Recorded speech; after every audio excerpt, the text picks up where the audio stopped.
Faktikontroll. Kas Euroopa Liit hakkab meie sõnumites nuhkima? Taani on nende Euroopa Liidu eesistumise ajal propageerinud seaduseelnõu, mille eesmärk on võidelda laste seksuaalse väärkohtlemise materjali levikuga. Selle eelnõuga kehtestatakse kõikidele vestlusplatvormidele, sealhulgas krüpteeritud teenustele nagu WhatsApp ja Signal, kohustus skanneerida kasutajate suhtlust. Viimastel kuudel on levinud palju väiteid sellest, et Euroopa Liit nuhib enda kodanike sõnumites. Esiteks ei ole seaduseelnõu vastu võetud ning on ebaselge, millised meetmed see vestlusplatvormide suhtes kasutusele võtaks. Euroopa Komisjoni kõige ulatuslikumad meetmed sõnumite üldiseks skanneerimiseks on Euroopa Parlament juba tagasi lükanud. Novembri alguses taganes sellest ambitsioonist ka plaani eest vedanud Taani. Nii ei saagi praegu rääkida sellest, nagu hakkaks Euroopa Liit inimeste sõnumites nuhkima.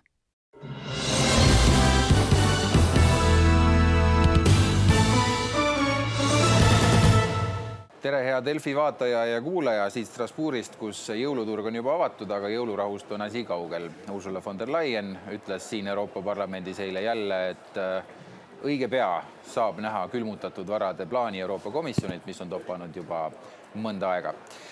Arutame erinevaid teemasid, mis seonduvad võimaliku rahuga või sõja jätkumisega Ukrainas heade külalistega, sotsiaaldemokraatide ridadest eurosaadik Sven Mikser. Tere! Yana Toom Keskerakonnast. Tere. Ja äsja saabunud Jüri Ratas Isamaast. Tervist. See kõik on väga segadust tekitav ja kõigepealt, kas ma saaksin kõigi teie hinnangud alates Svenist, et kas mingisugune rahu on reaalselt ka võimalik või toimub mingisugune teater? No ükski sõda pole kestnud igavesti, aga see, mis toimub niinimetatud ameeriklaste rahuplaani ümber, on segadust tekitav. Ma arvan, et kõige esimesena tekitati segadus Ameerika Ühendriikide välisministeeriumis, kes ei olnud ilmselt teadlik sellest, millega täpselt president Trumpi emissarid siis Vene suunal tegelevad. Ja selge on, et see niinimetatud 28 punkti, millega avalikkuse ette tuldi, mis lekkis, et see kindlasti ei ole alus ega ei saa olema mingisugune alus kestvaks, õiglaseks, püsivaks rahuks. Nii et Euroopa Liit, ma arvan, on tegelikult siin paari päeva jooksul siiski suutnud päris jõuliselt oma põhimõtted taaskord lauale käia, et võib-olla me oleme seni olnud pisut ebajärjekindlad selle Ukraina asja ajamisel, aga praegu ma arvan, et me oleme siiski suutnud tuua väga olulise pöörde nendesse käimasolevatesse kõnelustesse.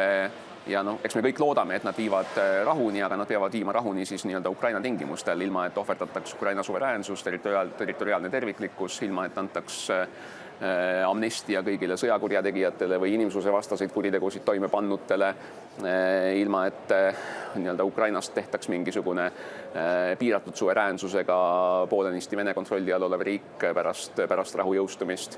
Nii et need on kõik põhimõtted, millest taganeda kindlasti on ülimalt keeruline ukrainlastel, aga millest taganemisel oleksid ka väga ohtlikud ja pikaajalised tagajärjed Euroopa kui terviku julgeolekule, nii et siin meil on kindlasti nii-öelda oma asi ajada Ukraina asja ja üleilmse õigluse taustal.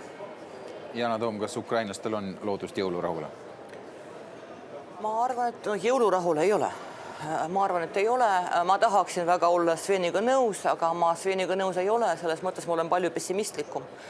Olgem ausad, praegu kõik spekuleerime. Me pole keegi näinud seda varianti, mis on praegu justkui lõplik või mingi vahevariant, mida me näeme, et on lekitatud telefonikõned, millest tuleb välja, et USA presidendi esindaja esindab mitte ainult USA, vaid ka Venemaad. Ja kui me mõtleme, kes võis seda teha, ilmselt ikkagi mingisugused Donald Trumpi vastased, vabariiklased on marutigedad praegu kogu selle asja peale, mis ilmselt tõõnestab ka Trumpi jalgealust. Nii et kui me vaatame kogu seda segadust nagu tervikuna, siis ainuke osapool, kes sellest praegu selgelt võidab, ongi Venemaa, kellel on väga hea võimalus taas näidata, kui lõhestunud on Euroopa Liit. Ja me ei ole siin väga üksmeelsed, olgem ausad, me ei suuda teatud asjades kokku leppida väga pikalt.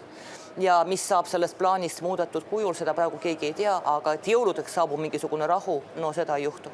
Jüri Ratas, olete nõus? Meil ei tule rahu nii pea, meil toimub praegult mingisugune protsess, kus enamus inimesi matkivad ja mängivad, et rahu on võimalik, sest et Trumpile peab meele järgi olema, aga mingit rahu ei tule.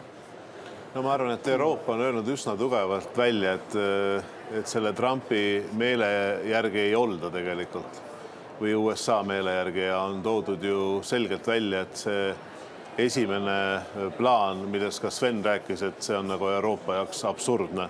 Ja see nii on, et mulle tundub, et praegusel hetkel on täielikult läinud sassi see, et kus see surve tuleb sihtida, et survet praegust sihitakse selles suunas, kes on kannataja, mitte selles suunas, kes on agressor ja see on täitsa absurdne, et surve tuleb tegelikult panna Venemaa peale. Ja olgem ausad, et ikkagi see tegevus ka Ameerika poolelt on olnud väga-väga kaootiline. Aga nüüd vastates küsimusele, et kas see rahu on võimalik, siis ma mõtlen nagu kahele asjale, et üks on see, et kui segane, kui suur segadus on läänes ja tegelikult kui selgelt on välja öeldud, et Ukraina vajab rahastust, et Ukrainal on rahapuudus, siis on väga keeruline mõelda välja lauset, miks Kreml peab ütlema, et me oleme nõus selle rahuplaaniga. Ja see on väga suur probleem muidugi, et seetõttu ma kahjuks väga suurt nagu kaarti sellele rahuplaanile ja selle jõustumisele täna küll ei paneks.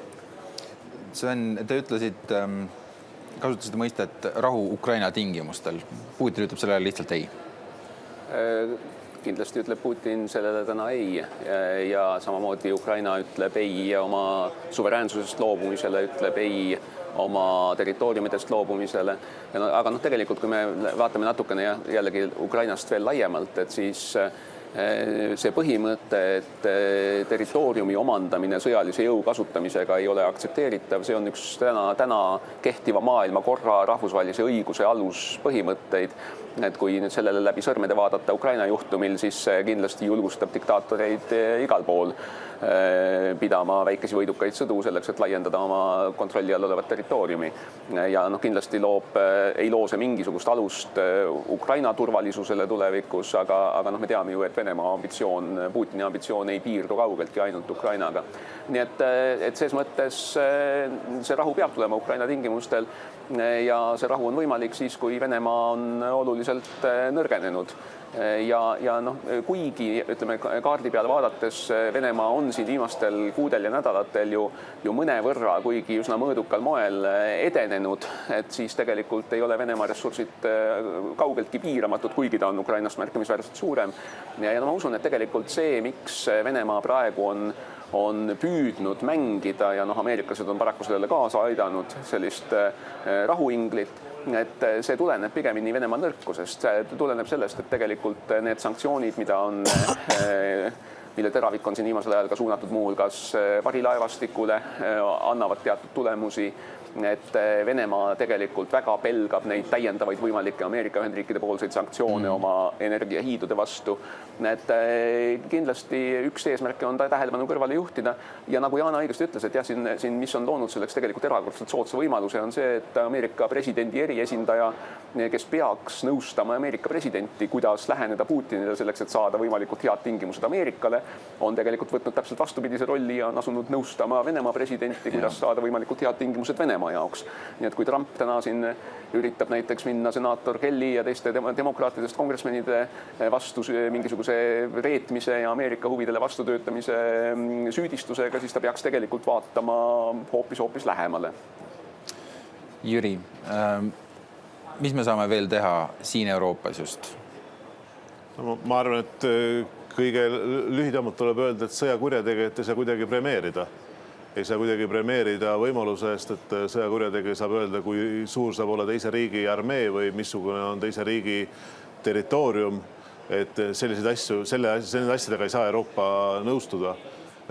On mingid infod, et järgmisel nädalal läheb jälle Vitkov Moskvasse ja ma arvan, et sealt, mis on elu näidanud, tulevad ainult nagu halvad uudised, millest ka siin mõlemad ametikaaslased just rääkisid. Ma arvan, mida me saame teha, on tegelikult see, mida ütles välja ka eile Euroopa Parlamendi Euroopa Komisjoni president Ursula von der Leyen. Ja ta ütles nagu meie selle põhimõtte välja. Me põhimõte on tõesti olnud see, et kui sellest rahust me räägime, see peab olema õiglane püsiv.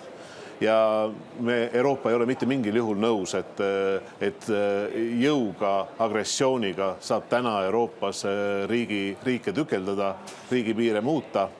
Aga mis on minu meelest peamine küsimus on see, et kuidas Euroopa liidrid suudavad kokku leppida selles, et tegelikult Vene varad võetakse kasutusele, läbi selle saab hakata finantseerima Ukrainat ja see on peaküsimus. Tegelikult on põhiküsimus täna selles, et kuidas teha see selgeks Belgiale. Minu info kohaselt peaks tulema komisjon välja uue ettepanekuga siin selle nädala jooksul, veel selle nädala lõpus ja ma arvan, et see on üks väga suur lootus, et Ukraina püsiks edasi.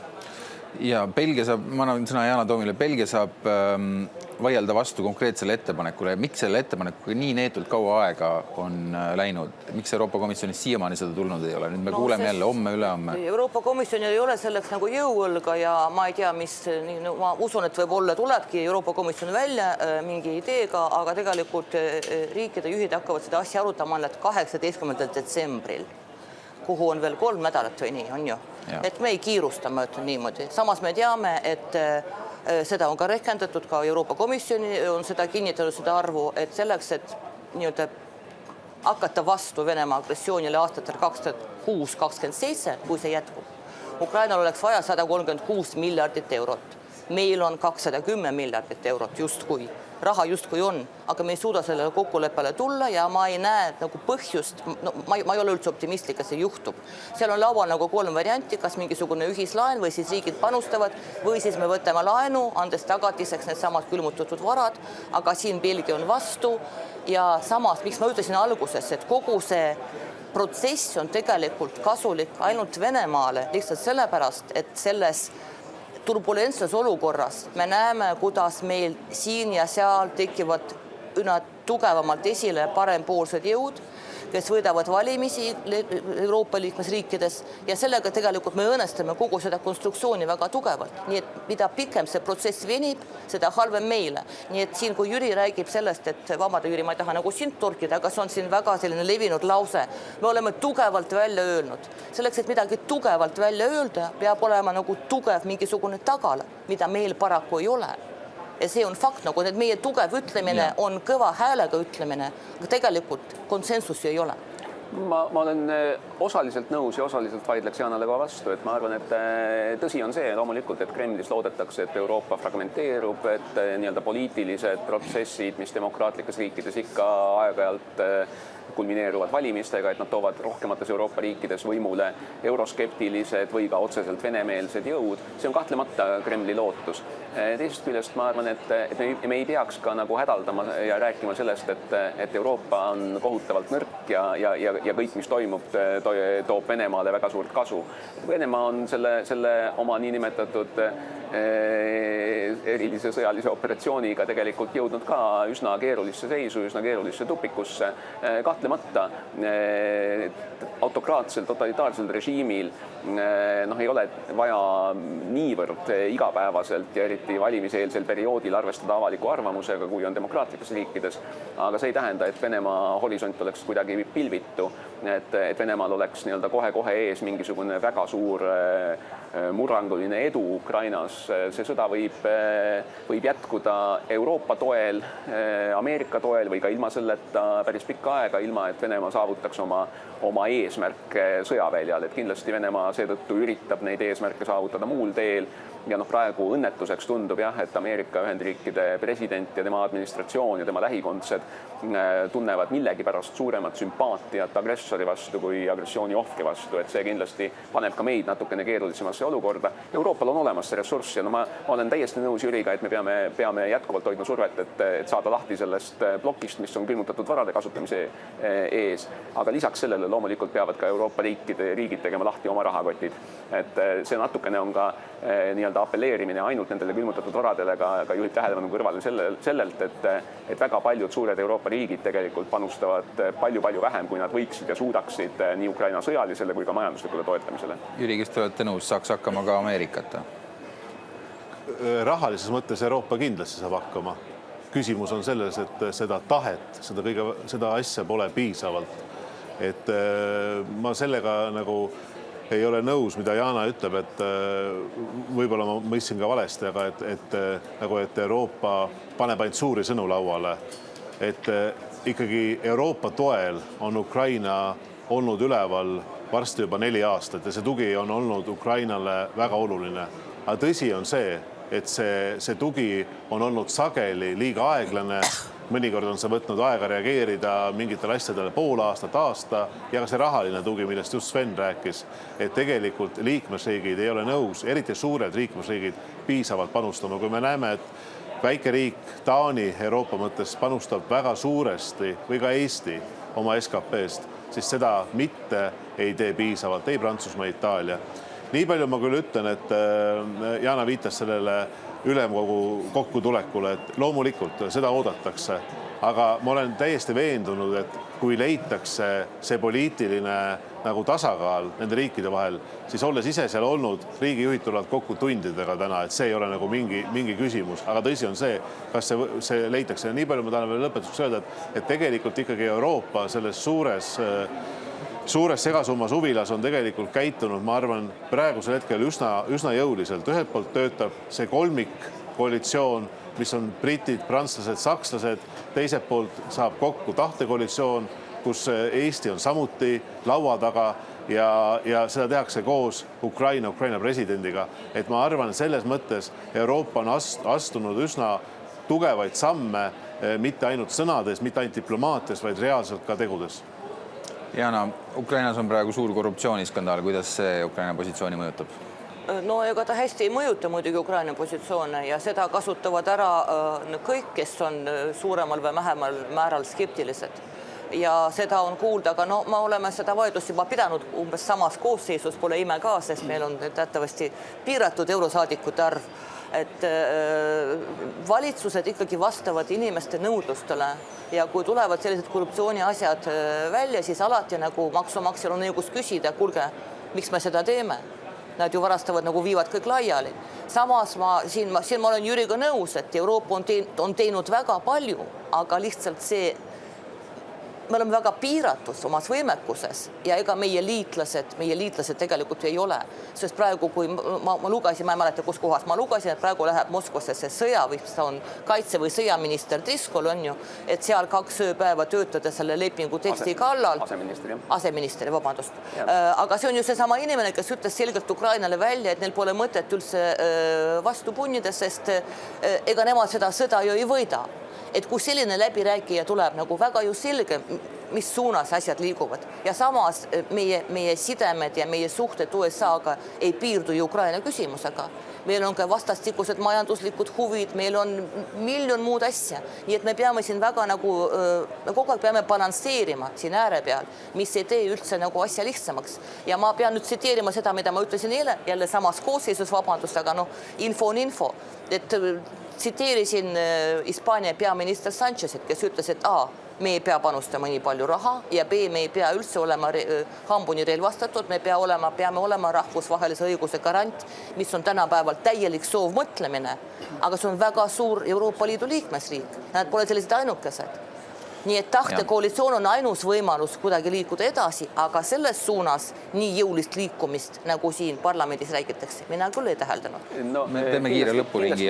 Korruptsioonisündmused ühest küljest kahjustavad Ukrainat, teisest küljest paljude kandidaatriikide puhul me räägime, et võtate vastu erinevaid korruptsioonivastaseid seadusi, aga me ei näe tegelikult reaalseid asju, me ei näe, et kedagi toodaks kohtu ette, kedagi mõistetaks süüdi. Nii et mõnes mõttes see, et tegelikult ikkagi teatud perioodil ikka need juhtumid tulevad ka avalikkuse, et see iseenesest ei ole üksnes halb. Aga loomulikult maksumaksjad vaatavad oma rahale ikkagi väga kiiva pilguga ja kui nad tajuvad, et see abiks antud raha võib minna valesse kohta, siis kindlasti see valmidus raha anda kahaneb. Aga tegelikult Ukraina on ju täna Euroopa Liidu kandidaatriik.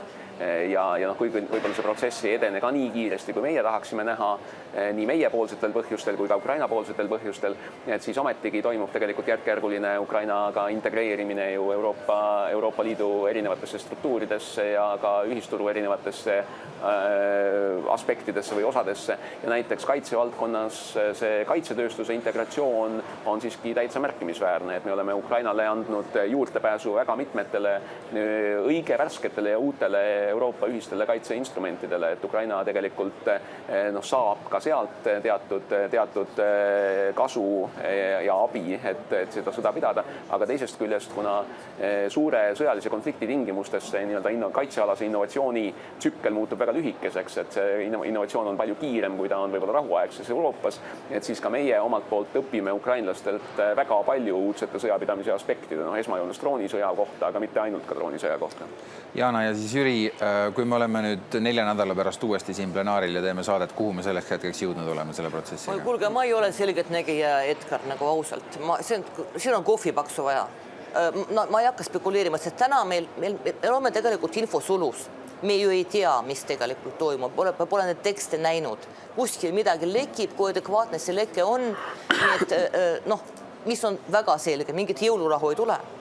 Ja tegelikult veel üks selline vandenõuteooria, mida ma ei tahaks nagu uskuda, aga samas ma ei saa seda täitsa nagu laualt ära pühkida, sest see, mida teeb Donald Trump, juhib tähelepanu väga hästi kõrvale kurikuultatud Epsteini failidest ja B annab sellise nagu mulje, nagu käib mingisugune diplomaatiline töö pidevalt. Mis selle nagu tulem on, see nagu kedagi väga huvitav. Mees pingutab rahu nimel. Ja Jüri, võib-olla ei saa ennustada, aga mida te loodate, mis saab 4 nädala pärast? Ma arvan, et Euroopa peab aru saama, et Ameerika Ühendriikide president ei ole enam rahu tagaja, vaid ta on rahu vahendaja, mis tähendab seda, et Euroopa peab olema tugev. Kui ma peaksin ütlema, et mis 4 nädala pärast, kui me siin Strasbourgis uuesti oleme, et mida ma loodan, et mis on juhtunud. Minu suurim lootus on see, et see rahu on sõlmitud ja Ukraina tingimustel see on püsiv, seal on julgeolekugarantiid antud, mitte nagu väikese ja suure Peetri kotika, et kõigepealt kirjuta lepingule alla ja siis hakkame rääkima üldse, mis on sinu julgeolekugarantiid. Aga ma arvan, mis on käega katsutav küll. Ma arvan, käega katsutav on tegelikult need külmutatud varad, et tegelikult Euroopa suudab öelda Ukrainale järgnevateks kuudeks või järgnevaks aastaks väga selge lootus, et me suudame tegelikult finantseerida, me suudame aidata. Ja ma arvan, et see oleks väga suur samm täna ja see oleks ka nagu realistlik samm täna siit edasi jõulukuusse minnes. Anekdoot räägib, et kui Jean Sibelius läks õhtul kõrtsi, siis naine küsis, et millal sa koju tuled ja Jean Sibelius oli olevat vastanud, et kallis, mina olen helilooja, mitte ennustaja. Et 4 nädalat on päris pikk aeg. Ma väga loodan, et ei tule suuri üllatusi, sest julgeolekupoliitikas üllatused on harva positiivsed. Nii et ma loodan, et Euroopa Liidu liikmesriikide juhid ja ka Euroopa Liidu kui terviku juhid suudavad rahakoti lahti teha ja mõistavad, et see kiire rahu, mida pakub välja Ameerika tänane administratsioon, saab tulla ainult Venemaa tingimustel, aga Venemaa tingimustel rahu Ukrainas on hukutava tähendusega Euroopa kui terviku julgeolekule. Nii et ma usun, et sellest asja pakilisusest saadakse paremini aru ja ma väga loodan, aga ütleme niimoodi, et minu optimism on natukene piiratud selles osas, et ma loodan, et sellele arusaamisele järgnevad ka reaalsed teod, mis eeskätt tähendab rohkem raha, rohkem relvi Ukraina toetuseks. Suur tänu, Sven Mikser, Yana Toom ja Jüri Ratas. Me jätkame hetke pärast Mika Altolaga Euroopa Rahvaparteist.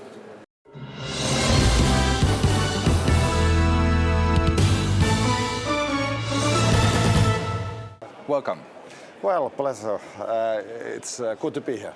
So, Mika Altola, Ukraine is under great pressure from the US to agree to the deal. What can the Europeans do to help here? Well, we have to stick to the strategy we had. So we have to have a strategy that contains Russia.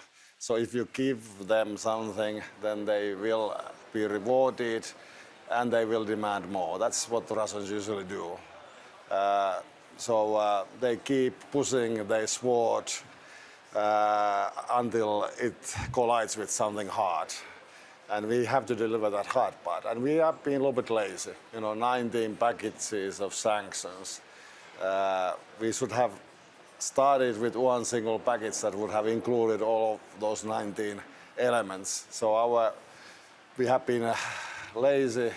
Now we are kind of facing a situation where Americans are dictating the terms for Ukraine, but also for European Union and to NATO.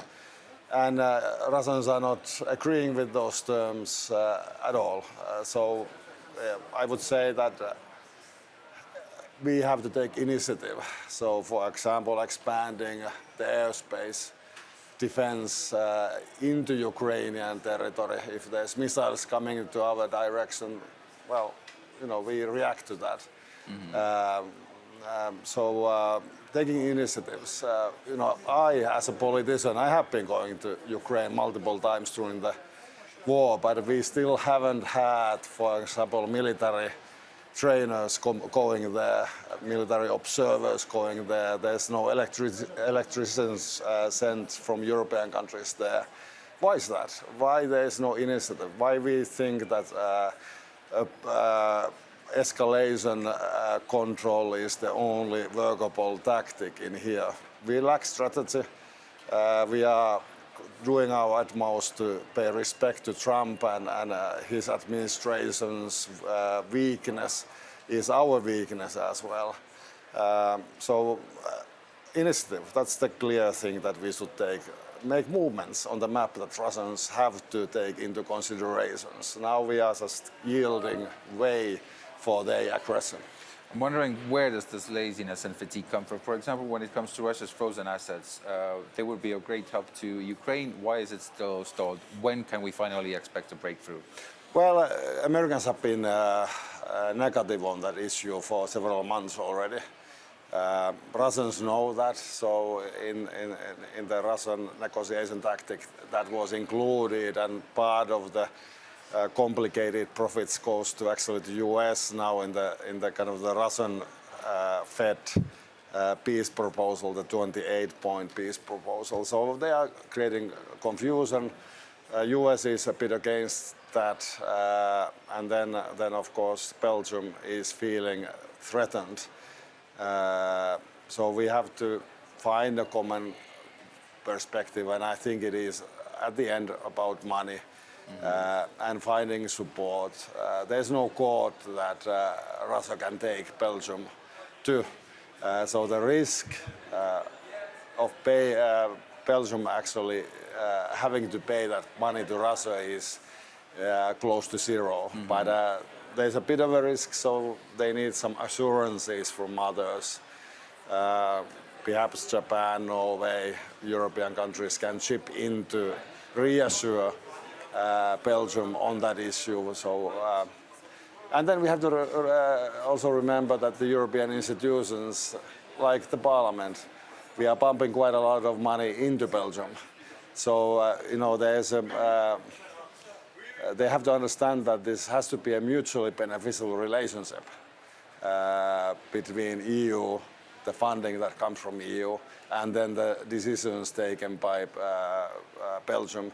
So they have to cohere to the common understanding and strategic resolve that Europe has been trying to demonstrate. Yeah. Finally, do you believe we will have a decision at the next European Council in December? It has to be then. So the pressure is going to build up, and that's one of the reasons why this peace proposal is circulating right now. It was fed by Russians into the system to complicate matters even further, cause disarray. So the US administration is now externally weak. There's different voices coming from the US administration.